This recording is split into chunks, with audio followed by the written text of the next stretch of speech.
Bon, vu que personne veut monter, je vais lire le Coran. Et voilà, c'est comme ça que je vous menace, moi.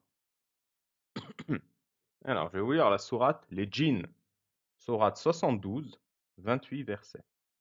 Les djinns, donc c'est ces personnages fictifs dans l'islam qui, euh, qui existaient avant l'islam, hein. Donc en fait, les musulmans avant l'islam, c'était des magiciens. Quand ils couchaient avec un djinn, en récompense, le djinn lui racontait les secrets qu'il avait entendus du paradis, des portes du paradis, parce qu'ils écoutaient aux portes, ils entendaient Allah et les anges murmurer des trucs. Quand Mohammed est arrivé, Allah a interdit d'écouter aux portes du paradis.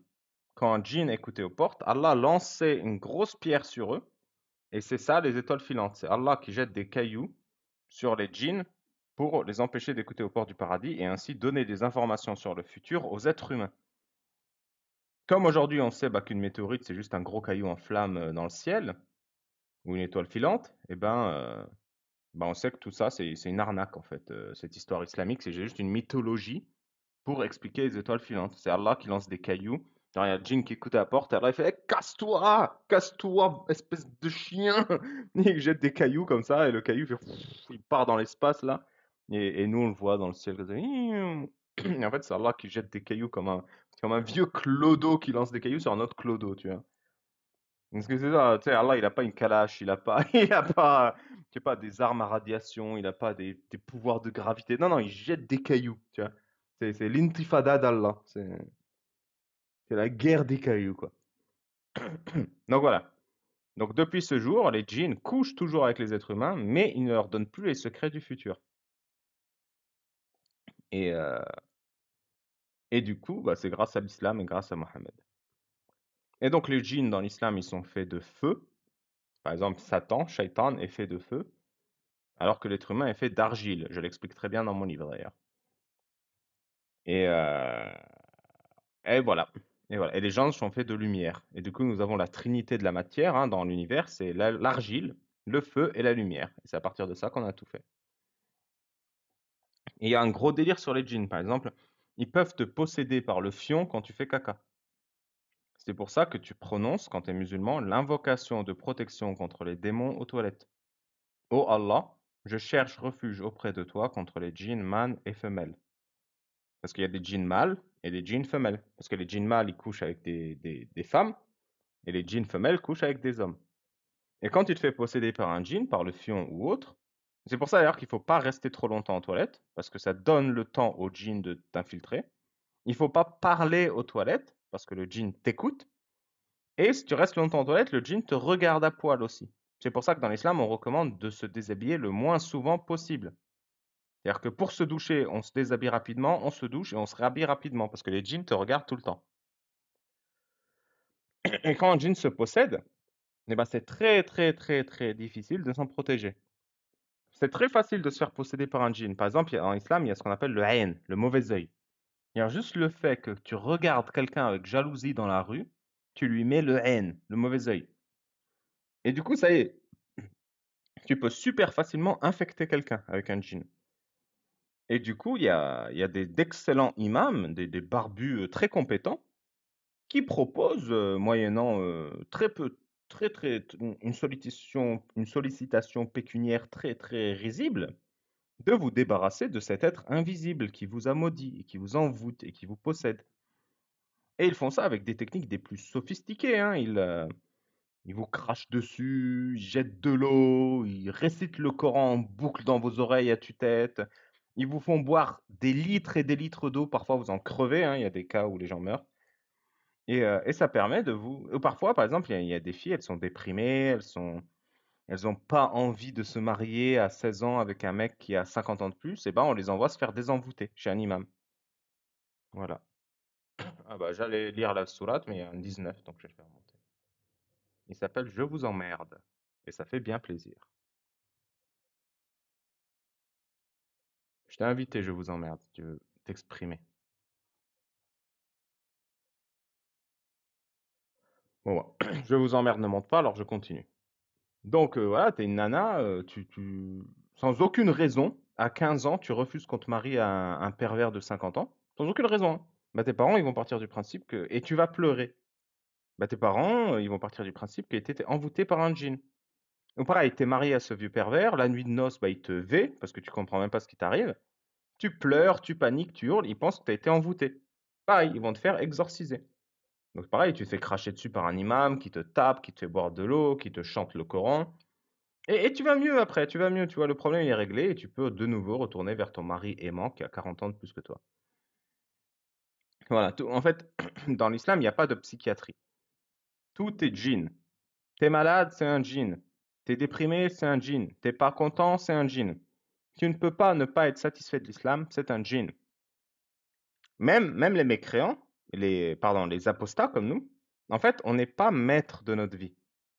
C'est un djinn, un démon, parfois Shaitan lui-même, hein, Satan, qui nous a susurré à l'oreille, ça s'appelle le waswas, et du coup, il nous a égarés, et il nous a proposé un contrat. En fait, dans l'islam, le mécréant, l'apostat et le musulman, ils savent tous que Allah et Satan existent. Le musulman croit à la promesse d'Allah, et le mécréant croit à la promesse du diable. Tu vois, le mécréant, c'est pas quelqu'un qui s'en fout de l'islam, ou quelqu'un qui a autre chose à foutre, ou quelqu'un qui a jamais entendu parler de l'islam. Non, non, non. On est tous au courant de l'islam, mais le démon nous a fait une offre plus alléchante que le paradis d'Allah. Et c'est pour ça que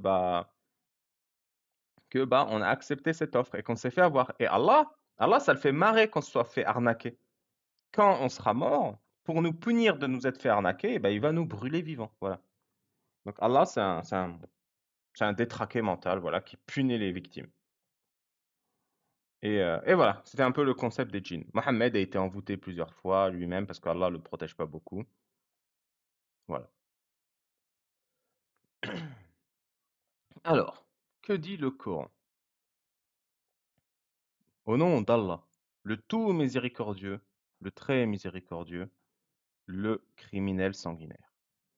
Dit, il m'a été révélé qu'un groupe de djinns prêtèrent l'oreille, puis dirent, nous avons certes entendu une lecture merveilleuse, le Coran, qui guide vers la droiture.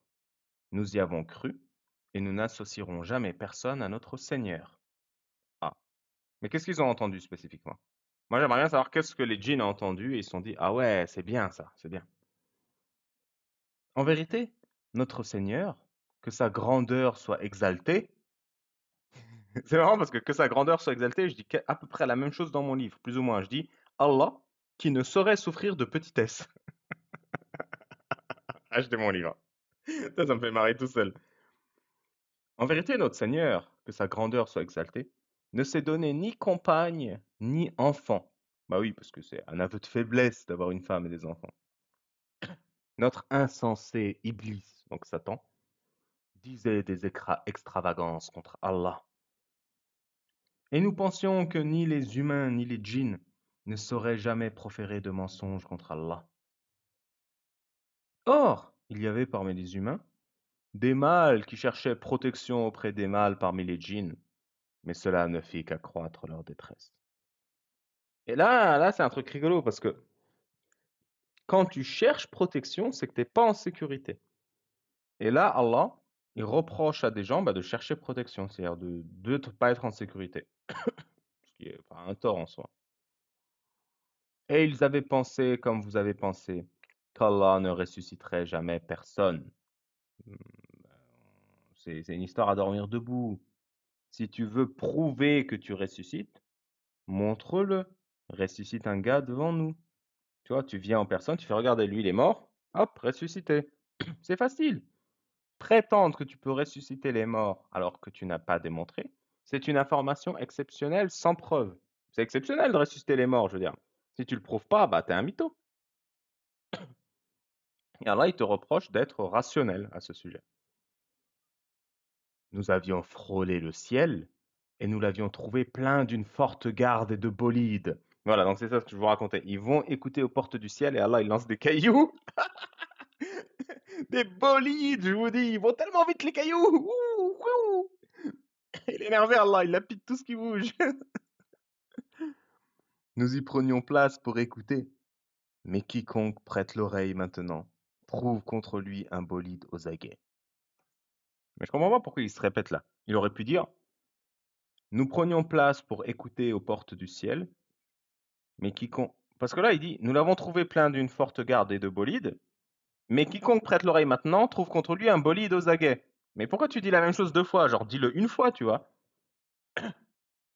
Avant, c'était cool, maintenant, c'est bien. Mais dis pas deux fois, maintenant, c'est pas bien. Tiens. Pour la rime, peut-être. Même pas, ça rime pas. Enfin, si, ça rime, ça finit en Anne. Nous ne savons pas si on veut du mal aux habitants de la terre, ou si leur Seigneur veut les mettre sur le droit chemin. Il est claqué au sol ton plan, les gens ils savent même pas ce que tu veux faire.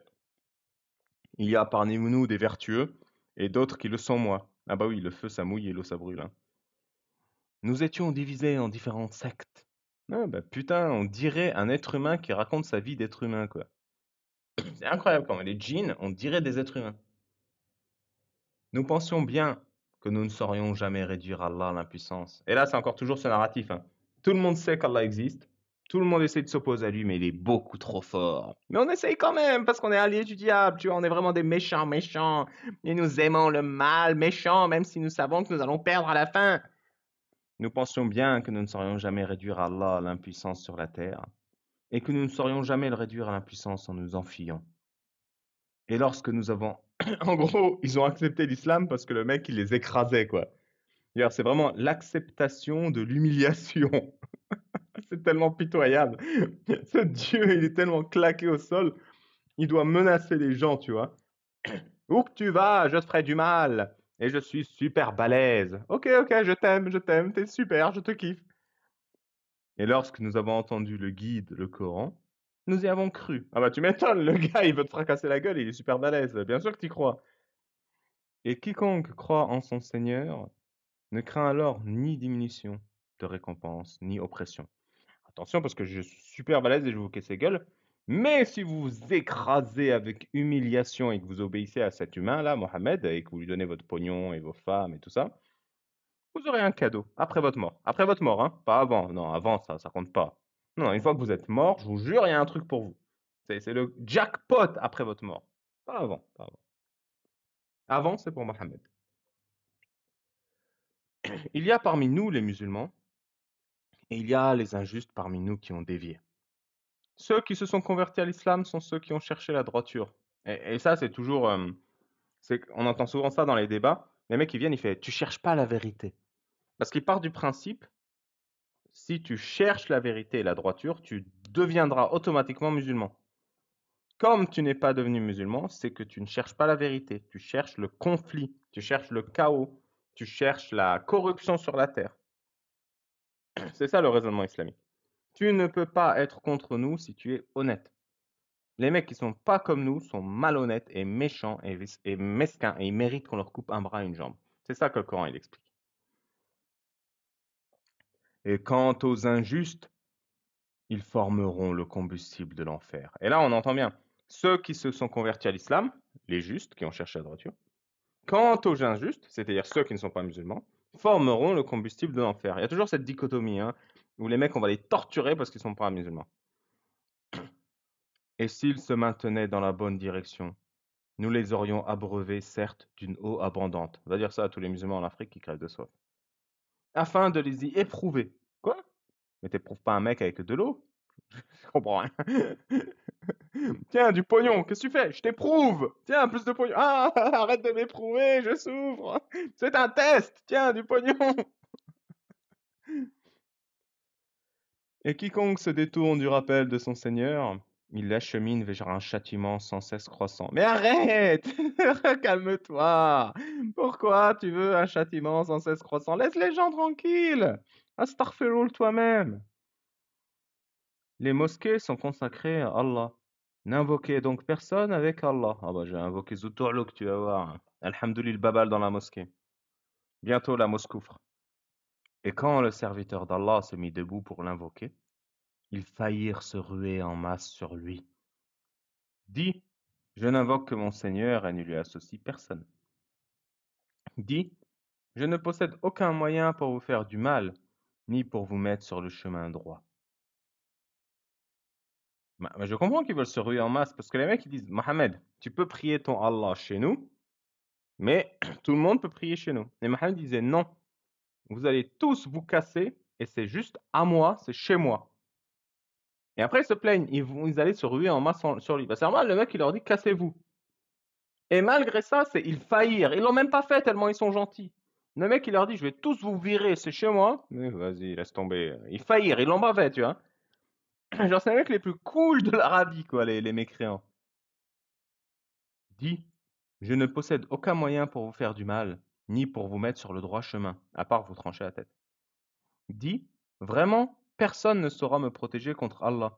Mais pourquoi te protéger contre Allah? C'est-à-dire qu'il est méchant, il te veut du mal? Et jamais je ne trouverai de refuge en dehors de lui.